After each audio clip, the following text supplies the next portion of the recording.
suena. Llegó la hora, qué emoción. Yeah, yeah. Oh yeah. Palomitas que estallan, qué explosión.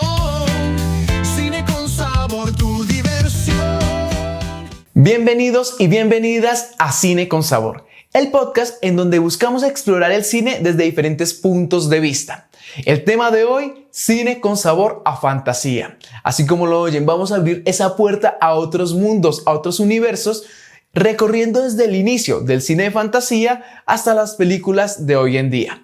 Vamos a pasar y vamos a hablar de las mejores películas del cine de fantasía y las peores, para poder llegar al final a nuestra sección esperada, ¿qué necesidad? Así como lo oyen, porque hasta el cine de fantasía tiene unas cosas que uno se pregunta, hombre, ¿qué necesidad? Para comenzar y para adentrarnos ya en el tema que nos reúne en este podcast, que es cine con sabor a fantasía, quiero preguntarte, ¿cuál es esa primer película de fantasía que te viste? ¿O cuál es esa película de fantasía que tanto te ha conmocionado a lo largo de la historia?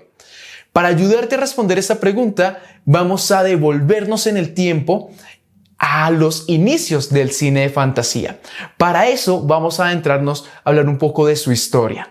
Y es, si bien lo recuerdan, más o menos es en 1887-88 cuando comienza el cine, ¿sí? Con los hermanos Lumière y demás. Y es más o menos en 1902 que aparece un gran personaje. Y ojo, porque el cine comienza a ser un cine fantástico gracias a un elemento que ya existía y es la magia. Así como lo oyen, la magia. Cuando cogemos el cine, que en sus inicios era solamente grabación al estilo documental, grabar cosas que estaban pasando en la realidad, retratar la realidad, como la salida de la fábrica de los hermanos Lumière y demás, tomamos esa parte, ¿sí? Importantísima del séptimo arte y la mezclamos con magia, pues ¿qué tenemos? Cine mágico, cine fantástico. Y eso es lo que Georges Méliès hace y su primer película es El viaje a la luna. Es una mezcla de estas dos artes. Esto sucede en 1902. Básicamente es tomar estos dos elementos, unirlos para crear algo inédito.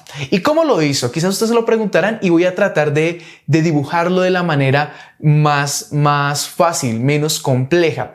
Pues básicamente Georges Méliès quería comprar este aparato cinematográfico para hacer sus propias películas. Sin embargo, los hermanos Lumière no accedieron a la venta. Él consigue un ingeniero, por decirlo de alguna forma, un científico ingeniero, que desarrollara también este aparato, el CinemaScope, si no recuerdo mal. Y resulta que él estaba grabando. Él estaba en su taller, que aquí les doy un tip de lo que hacía Georges Méliès, y es que, claro, antes no existía las luces, ¿sí? No había la electricidad como hoy en día. Entonces fue tanta la inversión que quiso hacerle Georges Méliès a lo que estaba haciendo, que mandó a crear una casa de vidrio para poder utilizar en su mayor potencial la luz natural. Ahora bien, me devuelvo un poquito. Él lo que hace es que coloca la cámara a grabar. Y en un momento, claro, él no tenía camarógrafo porque trabajaba en ese momento como solo. Entonces deja ahí la cámara grabando, va y se pone a actuar porque él también era director, actor, diseñador de efectos especiales, entre otras cosas. Y resulta que cuando él está actuando, la cámara se detiene y de un momento a otro comienza a grabar otra vez. Y él no se da cuenta sino hasta cuando revela el material, que resulta como la cámara estaba ubicada en el mismo lugar, tanto cuando dejó de grabar, cuando retomó la grabación, pues se crea un efecto de aparición y desaparición, sí, como de aparecer y desaparecer, o más bien en orden, de desaparecer y aparecer en escena. Me explico. Los invito a que hagan el siguiente ejercicio. Vean un objeto. Cierren los ojos. Ahora imaginen que alguien corrió ese objeto y vuelvan a abrir los ojos. Pues resulta que el objeto desapareció. Eso fue lo que pasó y lo que Georges Méliès descubrió con este incidente, que lo llevó a ser básicamente considerado como el padre del cine de ficción y del cine fantástico, además de los efectos especiales, con su primer película, El viaje a la luna. Continuando un poco con la historia, llega más o menos en 1920 El Golem, una historia de la mitología judía, sí, que utiliza justamente esos elementos fantásticos. Entonces ahí ya vemos, de 1902, que fue la primera, al 20. Y luego en 1926 tenemos Fausto, que es una película que nos trae una historia fantástica sobre los pactos con el diablo. Digamos que no va a profundizar mucho en estas películas, recomendaría que las chismosearan. Lo que les digo, yo trato de no hacer muchos spoilers en las películas a las cuales me refiero, porque quiero que las vean. No hay mejor forma de aprender sobre cine que viendo cine y escuchando este podcast. Bueno, ahora vámonos un poco más hacia la época de los 30s y 50s. ¿Por qué? Porque esto es considerada como la edad de oro en Hollywood. Y básicamente tenemos dos películas que destacan. La primera es El Mago de Oz de 1939. Es una película icónica porque transformó la fantasía que veníamos viendo desde 1902 con Méliès al Technicolor. Entonces es la primera película del género de fantasía que es presentada a color y hay una transformación, porque si no recuerdo mal, comenzamos con un mundo en blanco y negro, en escala de grises, y luego cuando se llega al mundo de Oz, este mundo es a color. Entonces aquí tenemos la mezcla de diferentes elementos, no solo narrativos, sino también técnicos. Es importante tenerlo en cuenta. Y luego tenemos Fantasía de Disney en 1940, que, genera justamente estas primeras líneas también hacia el cine de la animación en diferentes formatos. Pero bueno, quiero dejarlo hasta ahí porque quiero continuar con otras cosas que Disney, que debemos aprovechar. Disney se ha generado como una compañía y una empresa gigante que nos ha traído grandes películas buenas, malas, pero que ha aportado a su vez mucho al desarrollo de nuevas tecnologías. Y eso también es importante rescatarlo. Continuando un poco con la historia, ya pasamos por los 30s y 50s en Hollywood, pero también debemos hacer un recuento entre los 50s y 70s. ¿Por qué? Porque justamente en esta época es cuando se le da un impulso, como lo venía diciendo, a la animación desde Disney, pero también a nuevas técnicas y a efectos especiales. A nuevas técnicas como por ejemplo el stop motion. El stop motion es una técnica que básicamente utiliza los movimientos de seres inanimados a través de fotografías puestas en cadena. Esto es algo muy técnico, no los quiero y no las quiero aburrir, pero básicamente la idea es que para nosotros poder percibir un movimiento fluido en un video deben haber 24 fotografías por segundo. Y de esto se aprovecha el stop motion. Fotografía en 24 veces un objeto para darle movilidad en un segundo. Así que imagínense cuántas fotografías deberían tomarse para las diferentes películas de stop motion que hasta el momento hemos visto. Ahora bien, si hacemos un recuento al pasado, podemos pensar, por ejemplo, en una película que enmarca en la historia y es Sinbad y la princesa, que es de 1958, o Jason y los argonautas de 1963, ¿sí? Que representan justamente esta tendencia entre los 50s y 70s al impulso de la animación y los efectos especiales.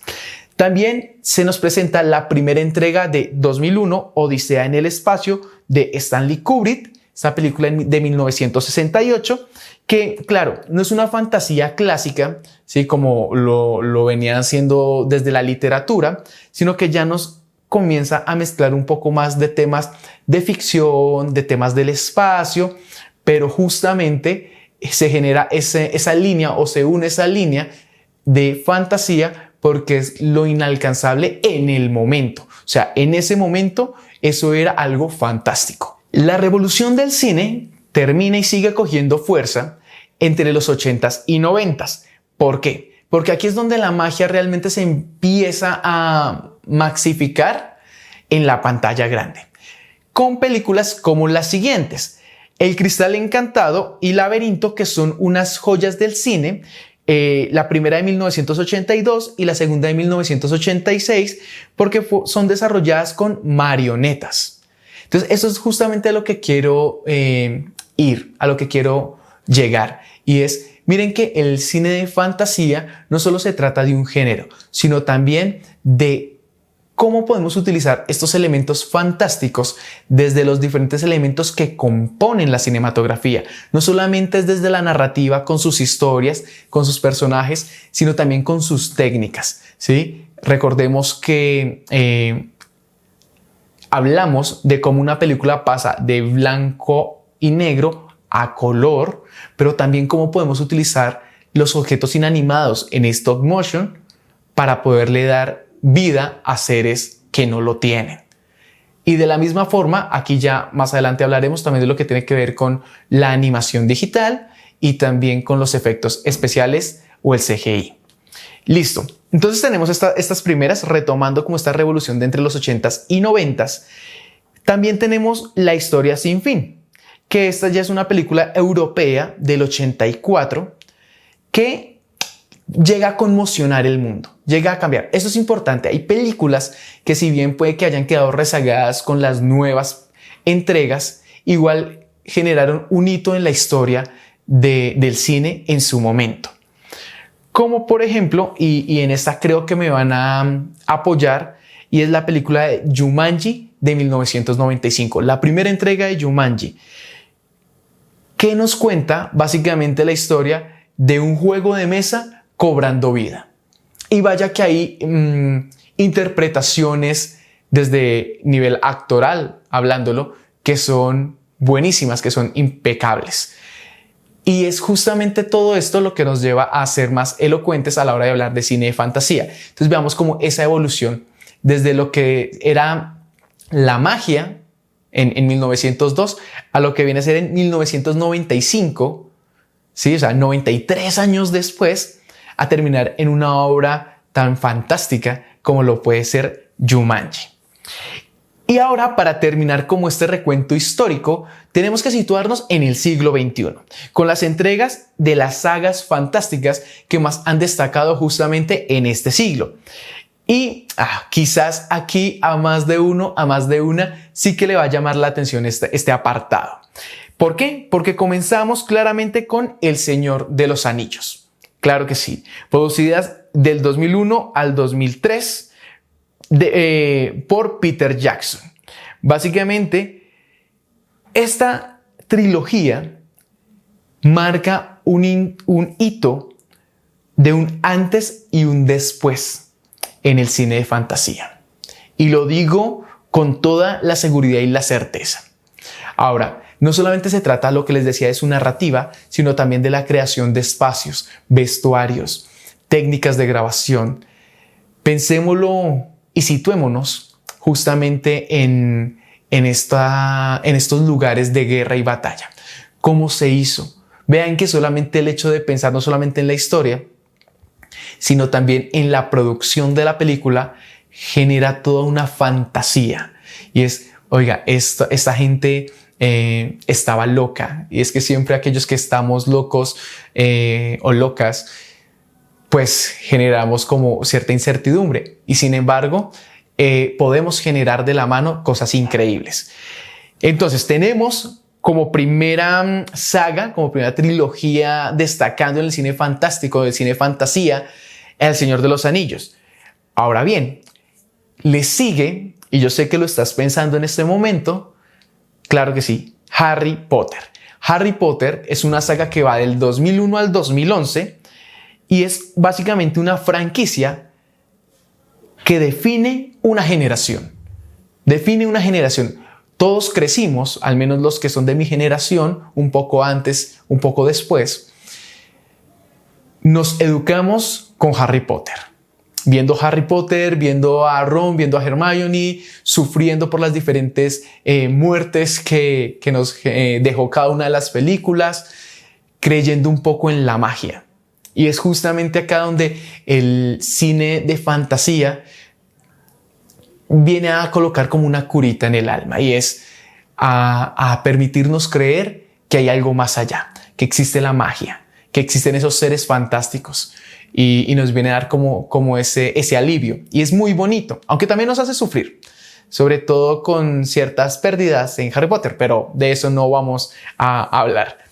Viene otra entrega que lastimosamente siento yo que pues no la terminaron, porque comenzó muy bien, continuó como, ay, la última no fue tan buena, y son las Crónicas de Narnia, producidas desde el 2005 hasta el 2010. Sobre todo, tuvo, como les decía, unos altos y unos bajos en el tema de producción, en el tema de recaudo, pero vaya que no se quedaron cortos con la propuesta visual. Es hermoso ver esos paisajes creados ahí, desde el tema del maquillaje, el tema de la iluminación, el contraste de los colores, es muy bello. Entonces, esta es otra entrega que nos permite aquí en el siglo XXI, pues enmarcar bien, muy bien lo que sería el cine de fantasía, ¿no? Recogiendo, digámosle que la base de lo que sería el cristianismo, pero llevado al cine fantástico. Y por último, tenemos Avatar. Avatar, producida la primera película en el 2009, que es básicamente la fusión perfecta entre la fantasía y la tecnología. Hablándolo así puro y duro, rompiendo récords a nivel históricos en el cine. Entonces, hagamos rápidamente un recuento de lo más destacado en el siglo XXI. Tenemos El Señor de los Anillos por un lado, por otro lado tenemos Harry Potter, por otro lado tenemos las Crónicas de Narnia y finalizando con broche de oro, Avatar. Perfecto, después de haber terminado con este recuento histórico, vamos a adentrarnos en cuáles han sido las mejores películas de cine de fantasía a lo largo de la historia. Y como bien dije, en el siglo XXI hubo una primera saga que destacó y que entra dentro de las mejores películas del cine de fantasía y básicamente pues El Señor de los Anillos. ¿Por qué? Porque no solamente nos trae una historia muy bien argumentada, muy bien armada, que se cuenta de diferentes puntos de vista, diferentes aristas y que igual terminan uniéndose de una manera muy armoniosa, sino que también permite la unión de los diferentes esfuerzos técnicos y la implementación de efectos especiales. Entonces, por eso entra no solamente a generar una nueva perspectiva del cine de fantasía, sino que también, o sea, no lo dicen solamente los seguidores o aquellos que les gusta el cine, sino todas sus nominaciones, sobre todo El Retorno del Rey, que ganó 11 premios Oscar. Ojo, y yo sé, en el anterior video, en el primer episodio, hablamos un poco como de esas cosas turbias que pueden tener este tipo de premios, pero al tener tantas nominaciones, yo creo que sí hay un valor agregado, definitivamente. Luego tenemos las Crónicas de Narnia, que al igual, un poco similar que El Señor de los Anillos, pues viene a ser una entrega pura y dura de lo que es el cine de fantasía, ¿sí? Nos llena de magia, nos cuenta historia de seres fantásticos, de lugares increíbles, de casi que lo que uno quisiera vivir al adentrarse en un mundo de estos, ¿no? Imagínense ustedes poder atravesar un ropero y llegar a un mundo donde hay una profecía que tú vas a ser rey o reina de este lugar y poder vivir allí sin problema. Claro, después de haber enfrentado una guerra, cabe aclarar, pero ya después sin problemas. Y luego poder devolverte a lo que consideraríamos nuestra realidad, entre comillas. Entonces es importante como destacar este tipo de cositas. Ahora, yo te traigo acá, por ejemplo, como un dato curioso. No sé si han escuchado, si recuerdan a Liam Neeson. Liam Neeson es un gran actor que tiene una voz maravillosa, un poco amenazante también, ¿no? Que es el que ha interpretado películas como Búsqueda Implacable, ¿sí? Pues básicamente el dato curioso es que Liam Neeson fue elegido para darle la voz a Aslan porque daba un tono como de sabiduría y poder. Entonces, des en cuenta, quizás en algún episodio de este podcast podamos hablar cine con sabor a doblaje. Es muy interesante el mundo del doblaje, pero bueno, eso lo dejaremos para otro episodio. Voy a traer una película que en lo personal, me parece que sí o sí tenía que estar dentro de las películas más destacadas del cine de fantasía. Espero compartan mi opinión, si no lo podemos igual discutir. Y es El laberinto del fauno de Guillermo del Toro, ¿sí? De 2006. Una película, Dios mío, una película que nos muestra que mientras que nos va mostrando una cruda realidad, ¿sí? Mientras que está sucediendo la Guerra Civil Española, nos muestra la búsqueda de esos elementos fantásticos. Nos muestra básicamente en el margen del desarrollo de unas criaturas, si bien un poco siniestras, igual fantásticas. Nos hace dudar incluso al final, no sé ustedes, se los voy a dejar ahí como en el aire.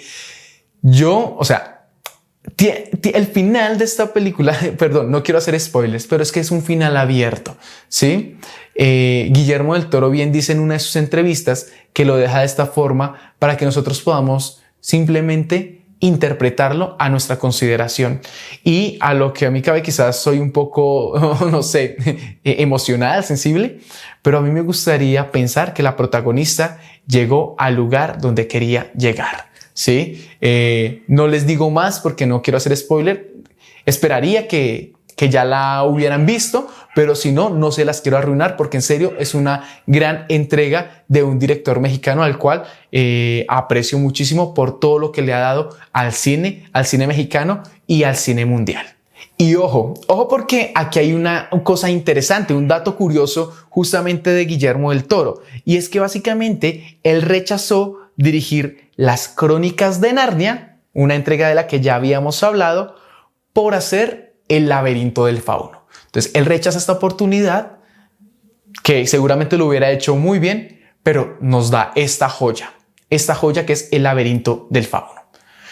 Ahora bien, vamos, ya si ven cómo vamos navegando en las diferentes géneros también cinematográficos o en las diferentes técnicas para hacer cine, pues aquí vamos a entregar otra joyita de las buenas películas de fantasía, y es Cómo entrenar a tu dragón, una joya de la animación.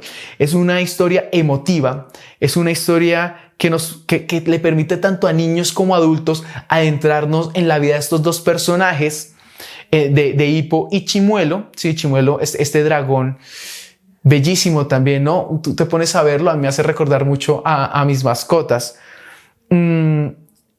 Es una animación fluida, con unos personajes bien desarrollados, que nos captura y nos hace sentir en serio tanto los problemas como aquellas victorias. Y hay un dato curioso de esta película, y es justamente lo que les acabo de nombrar, de que me hace recordar a mis mascotas, y es que Chimuelo fue diseñado inspirándose en gatos y en perros. O sea, tomaron estos dos seres maravillosos con los que compartimos muchos de nosotros para hacerlo más adorable, y por eso es que nos gusta tanto. Siguiendo por la línea de las películas animadas, no podemos dejar por fuera en el cine de fantasía lo que hace un estudio de animación, y es el estudio Ghibli, con su película sobre todo El viaje de Chihiro, entregada a nosotros en el 2001. Nos cuenta una historia muy, muy, muy hermosa, en donde podemos ver un mundo, no sé, fantástico, maravilloso, distópico, en donde encontramos seres que nunca quizás habíamos imaginado, o que si los hubiéramos imaginado sería muy extraño. Sobre todo debo aplaudir y entra dentro de esta categoría de las mejores películas del cine de fantasía por la calidad en la narrativa y en la animación. Recordemos que el estudio Ghibli es un estudio que se caracteriza por la preciosidad de sus cuadros, de sus escenas, de sus personajes, de su composición. Yo las invito a que cojan una película del estudio Ghibli y la pausen en el minuto y segundo que quieran, y les doy mi palabra que van a encontrar un buen fondo de pantalla en cada uno de los, no importa dónde detengas la película, vas a encontrar la imagen perfecta para un fondo, de su computador o de su celular. Terminando de la mejor forma con las mejores películas, lastimosamente también tenemos que entrar a hablar de las peores películas que nos ha dejado el cine de fantasía. Y dentro de estas hay una que en lo personal pues sí estoy muy de acuerdo, y es la adaptación a live action de El Avatar, ¿sí? El último maestro del aire.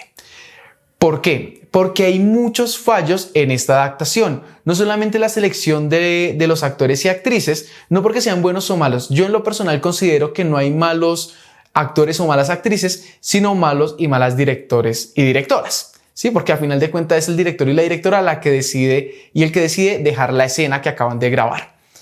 Por otro lado, hablando ya netamente de la película, pues no solamente es esta mala selección, sino también yo siento que hubo un problema como en el estudio o en la investigación, porque los nombres se pronuncian mal, digamos que sus habilidades también son un poco irracionales. Sabemos que son el mundo fantástico, pero ya teníamos una base en la cual nos íbamos como a, valga la redundancia, a basar como una historia que tenía de base, y pues aquí vienen como a jugar un poco. Creo que no hicieron muy bien la tarea a la hora de hacer la investigación. Otra película que entra dentro de las malas entregas del cine de fantasía es Alicia a través del espejo, que es la segunda entrega de Alicia en el País de las Maravillas. Se dice que de alguna forma se trató de hacer más parecida como un videojuego porque es muy colorida, pero realmente es poco memorable. Los fans básicamente como que la odiaron, y lastimosamente es una de las entregas de este gran director que fue en pérdidas en la taquilla. Voy a tratar de no ser de no extenderme mucho justamente en esta parte de las peores películas, porque pues realmente quizás vale la pena mencionarlas para que las vean y se den cuenta por qué son malas. También es importante ver y encontrar el por qué no son consideradas, no son tenidas en cuenta o son consideradas como peores o malas películas, malas entregas de tanto cine de fantasía. Y aquí les voy a dejar dos en las cuales no voy a ahondar mucho. Una es Eragon del 2006, que tiene una adaptación justamente de un libro. Dice básicamente que se trata de resumir el libro de una manera muy torpe, y que justamente la implementación de los efectos especiales no fue la mejor. Estoy muy de acuerdo, hacen como una similitud a lo que uno podría encontrar en las gráficas de un videojuego de un PlayStation 2. Entonces creo que hubieran podido hacer un mejor trabajo. Y otra película que va por esta línea también es Percy Jackson. Yo debo de serles muy sincero, a mí la primera entrega de Percy Jackson me atrajo, me gustó. Todo lo que tiene que ver con la mitología me llama mucho la atención. Sin embargo, siento que a medida que transcurrieron las películas fueron perdiendo como fuerza. Y eso lo que hace es que nos entreguen una buena película, como con buenas esperanzas a veces, pero igual queden en el olvido. Y Percy Jackson no es una película que tú estés un fin de semana viendo así al techo y digas, oye, ¿qué quiero ver? A mí en lo personal me gusta ver películas que sé que voy a la fija para sentirme bien cuando no hay nada nuevo así que ver. Y definitivamente Percy Jackson no es una que yo escogería. Y para cerrar este apartado de las peores películas del cine de fantasía, voy a dejar una cosa aquí sobre la mesa para generar una discusión. Y es justamente que según los críticos, según el público, una de las peores entregas del cine de fantasía es El Hobbit, su última entrega, la tercera entrega. ¿Por qué? Dicen que básicamente es una batalla básicamente de 2 horas sin un desarrollo de personajes que no es rescatable. E incluso el mismo director admite que la producción fue apresurada y caótica. O sea, que estaban tratando básicamente de sacar la película a como diera lugar, y no se detuvieron a pensar en la narrativa, en la construcción y desarrollo de personajes, entre otras cosas. Yo esto no sé, ciertamente no sé, porque claro, nos vienen armando algo durante estas otras dos películas y que claramente se rescata de algo que habían podido mencionar en la entrega del Señor de los Anillos. Entonces no sé, no sabría, quizás sí, quizás es muy larga para lo que nos resuelven, pero a la gente igual le sigue gustando. Entonces, pues vamos a dejarlo hasta ahí. ¿Listo? Y claramente vamos a entrar a una sección que todos y todas, espero, estuvieran esperando, y es ¿qué necesidad? Oh, qué necesidad. Cámara lenta en una escena de más. Entrando aquí a su sección ¿qué necesidad? Vamos a adentrarnos justamente a hablar de esas películas o escenas que uno se pregunta, pues ¿para qué la hicieron? ¿Qué necesidad tenían de hacerla? Recordemos que entre las peores entregas habíamos hablado de Alicia a través del espejo, y justamente aquí nos trae un apartado y es El sombrerero, protagonizado por Johnny Depp, uno de mis actores favoritos, está por aquí atrásito. Lo ponen a hacer un baile súper estrombótico, diría yo, que no tiene mucho sentido. O sea, ¿qué necesidad de tener un actor como este y ponerlo a hacer un baile ridículo que no tiene sentido? Yo sé, el sombrerero está loco y todo lo que tú quieras, pero pues hasta los locos deben tener un poquito de estilo, ¿no? Por otro lado, tenemos Cats, una entrega del 2019, en donde fue sumamente criticada por la mala implementación del CGI, ¿sí? De los efectos especiales, porque lo que trataron de hacer fue que este es un musical que muy seguramente, bueno, a lo largo de la historia ha sido un musical que ha destacado en Broadway y en diferentes lugares, llevado al séptimo arte, pero abusó de esta herramienta en donde trataron de mezclar justamente estas facciones humanas y animales de una mala forma, porque en muchas escenas o en cortes de escenas o en cortes de planos, pues había una gran desproporción de la corporalidad de los personajes. Entonces, ¿qué necesidad? Muy seguramente hubieran logrado hacer cosas muy interesantes con muy seguramente menos presupuesto, pero pues básicamente yo no tomo las decisiones, ¿no? Entonces, ahí están. ¿Qué necesidad tienen hacer esta mezcla de híbridos que además la hicieron mal? Bueno, aquí quizás voy a generar un poquito de polémica, pero pues también es la idea, ¿no? La entrega o la saga de Animales Fantásticos, venida del mundo de Harry Potter, a mí en lo personal me encanta, me gusta bastante, pero sí hay un error y es ¿qué necesidad tenemos de, en vez de explotar la riqueza que tiene este mundo de magia con seres fantásticos, con actores y actrices increíbles, enredarnos como en un trío amoroso? A ver, me explico. No creo que me vayan a malinterpretar. Y es, si bien es bueno y es bonito en muchas ocasiones explorar la línea de lo que puede ser el amor entre los personajes y demás, no tiene que ser la razón principal para que sucedan las cosas cuando se tiene ya todo otro argumento bien desarrollado. Entonces, ¿qué necesidad de tener que explotar este lado amoroso? Sí, porque pues básicamente esto no es una novela, sino es una película, una saga que tiene elementos muy interesantes. ¿Qué necesidad de meterle un dilema amoroso cuando pues ya nos están enganchando con el resto? Para cerrar esta sección de ¿qué necesidad?, me voy a entrar con un poco en el apartado de los videojuegos. Y es que en el 2016 hicieron una adaptación de un juego del que conozco un poco, que es Warcraft, ¿sí? Warcraft es un universo gigante. Yo personalmente no lo conozco completo, ¿no? Yo sé que tiene varias entregas, año a año tiene actualizaciones, expansiones. Es un mundo de videojuegos riquísimo, riquísimo. Y siento que no le hacen, no hacen lo necesario en la película, no le hacen justicia en la película, porque aquellos que conocemos un poco el videojuego, vaya que entendimos un poquito, pero realmente las actuaciones, los diálogos son un poco acartonados, son un poco como sin sentido. Y definitivamente para aquellos que no conocen el mundo, ¿sí? Como este mundo del videojuego, pues básicamente es una película que no se entiende porque se necesita tener casi que una historia o una base de la historia de el por qué se odian ciertos personajes, porque hay ciertos bandos, porque existe la alianza, porque está la horda, porque etcétera, etcétera, etcétera, para poder decir, oiga, sí. Y aún así, aquellos que conocen, porque yo no conozco en profundidad sobre el videojuego, dicen que es una mala entrega y básicamente es un desperdicio de lo que esta franquicia podría llegar a entregar desde el séptimo arte. Y con esto terminamos. ¡Qué necesidad! ¿Qué necesidad? Vamos a opinar cosas extrañas que nos hacen pensar en las películas. Es para dudar.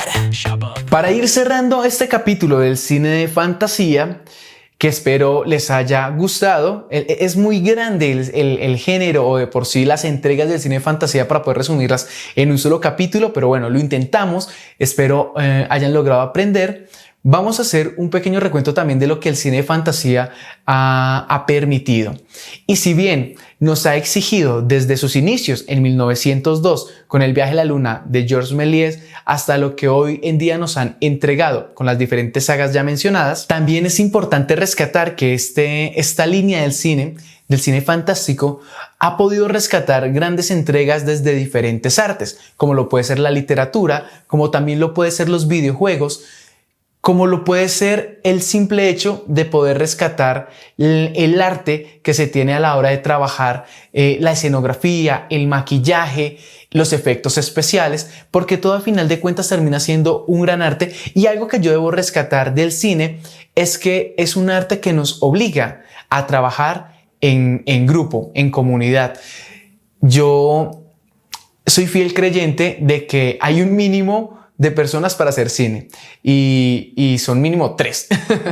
Sí, esto desde la nueva ola francesa. Luego quizás podamos hacer un episodio hablando un poco como de estas revoluciones del cine, de estas tendencias del cine a lo largo del tiempo, pero para adentrarnos en la temática y ya irla finalizando, el cine de fantasía nos deja cosas increíbles, nos dejan momentos especiales, nos deja películas que nunca van a pasar de moda, que siempre vamos a retornar a ello porque, y espero esto no suene muy romántico, nos dan un lugar especial, nos dan un momento en el cual nos podemos tranquilizar y nos permite soñar. Ya para cerrar este segundo episodio de Cine con Sabor, les quiero dejar dos cosas. La primera es una reflexión y es básicamente el cine de fantasía nos lleva a explorar otros mundos, a conocer otros universos y sin embargo siempre nos deja enseñanzas que podemos utilizar, que podemos implementar en el mundo real. Y digamos que un pequeñito juego ahí de un chistecillo diría, y es básicamente que si el cine de fantasía fuera un plato, sería definitivamente un postre. Y sin embargo, hay tipos de postres.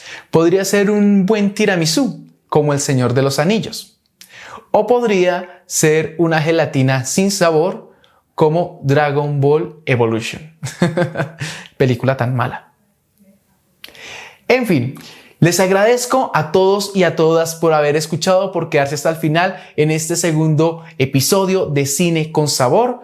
Quien les habla, Nicolás León. Y nada, nos vemos en un próximo capítulo. Espero les haya gustado. Por favor, déjenme en los comentarios, ya sea en YouTube, ya sea en Spotify, qué les pareció, qué les gustaría escuchar. Cine con Sabor, ¿a qué les gustaría en los siguientes episodios? Y créanme que los voy a estar leyendo. Vamos a seguir aprendiendo sobre cine con un poquito de sabor.